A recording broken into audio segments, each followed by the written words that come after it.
छोटे से गांव में मनोज नाम का एक किसान रहता था। मनोज बहुत मेहनती और ईमानदार आदमी था, लेकिन उसकी एक कमजोरी थी। वह अंधविश्वास में बहुत विश्वास करता था। गांव में एक पेड़ था जिसे लोग भूतों का पेड़ कहते थे। माना जाता था कि उस पेड़ के नीचे रात में कोई नहीं जाता, क्योंकि वहां चुड़ैल रहती है।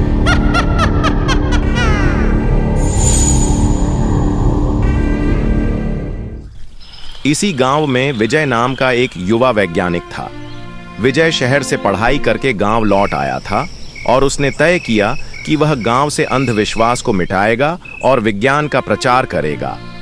एक दिन राजू की फसल खराब होने लगी। गांव के बड़े बुजुर्गों ने कहा, यह सब उसी चुड़ैल ने किया है। हाँ बिल्कुल, यह उसी चुड़ैल का काम है। पूजा बहुत जरूरी है। देखो मनोज, यह भूतों का प्रकोप है और तुम्हें उस पेड़ के नीचे एक पूजा करनी चाहिए, नहीं तो कुछ बुरा हो जाएगा। मनोज ने बिना सोचे समझे उनकी बात मान ली और पूजा की तैयारी करने लगा। विजय को जब यह बात पता चली तो उसने राजू से बात की और कहा, भाई, यह अंधविश्वास है। तुम्हारी फसल में कीट लग गए हैं और इसे विज्ञान के माध्यम से ठीक किया जा सकता है।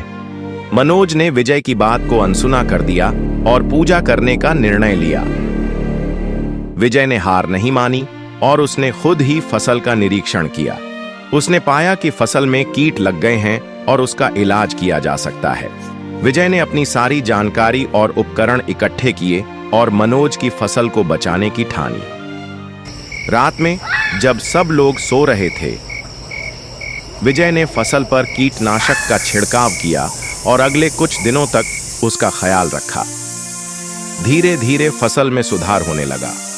जब राजू ने देखा कि उसकी फसल स्वस्थ हो रही है तो वह हैरान रह गया। धीरे धीरे पूरे गांव में विजय की मेहनत और समर्पण से अंधविश्वास कम होने लगा और लोग विज्ञान की अहमियत को समझने लगे।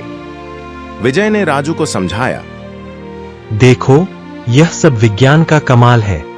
भूत प्रेत केवल अंधविश्वास है। हमें जीवन में विज्ञान का सहारा लेना चाहिए ताकि हम समस्याओं का सही समाधान पा सकें। विजय ने बताया, फसलों को कीटों से बचाने के लिए गेंदा, गेरियम और सरसों जैसे पौधे लगाए जा सकते हैं। कीट भक्षी पौधे भी लगा सकते हैं। वाह वैज्ञानिक जी, आपने तो भूत की पोल खोल दी। हम तो अंधविश्वास की दुनिया में खोए थे। और भी जानकारी दीजिए। जैविक कीटनाशकों का उपयोग किया जा सकता है, जो पर्यावरण और स्वास्थ्य के लिए भी सुरक्षित होता है। मिश्रित खेती की जा सकती है।